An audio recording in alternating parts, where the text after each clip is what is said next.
बाहर से हम गाँव चहली आइबो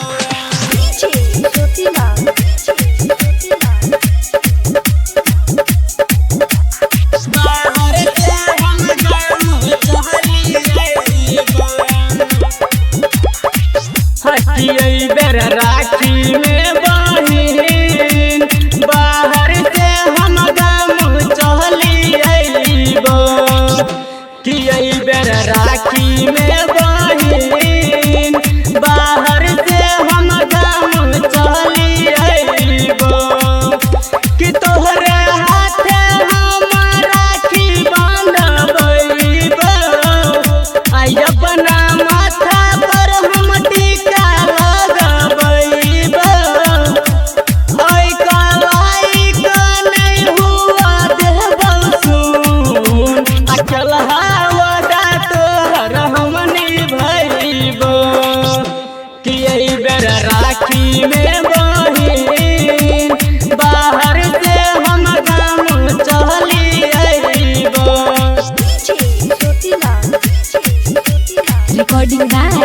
SR Studio, Ludhiana. बाहर से हम गाँव चली आइबो साल भर पर आबै छै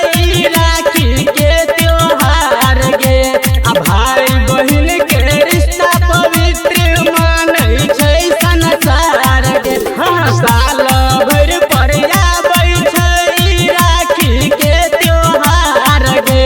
भाई बहिन के रिश्ता पवित्र मानै छै संसार गे सच कहै छियौ तोरा गे बहिन हमरा बात पर तू करि ले यकीन हमर छोही तू ही दुलारी बहिन हाँ केलहावा तोहर गैनी भैबो कि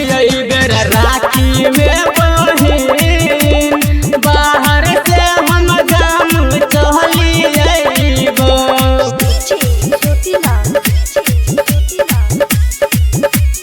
बाहर से हम गाँव चली आइबो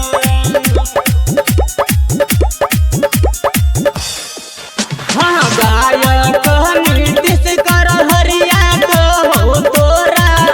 आइगे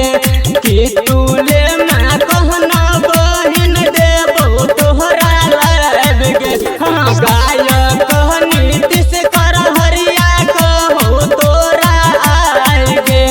कि तूले माँ कहना बहिन देबो तोरा लाइब गे आ मामा संतोष कहौ बात अजीब आ हमर तोही सब छोही गे नसीब आ राखी बनल बिना लबन पानी पीब आ वीरेंद्र कहौ मन तोहरा बुलैबो कि बेर राखी में बहिन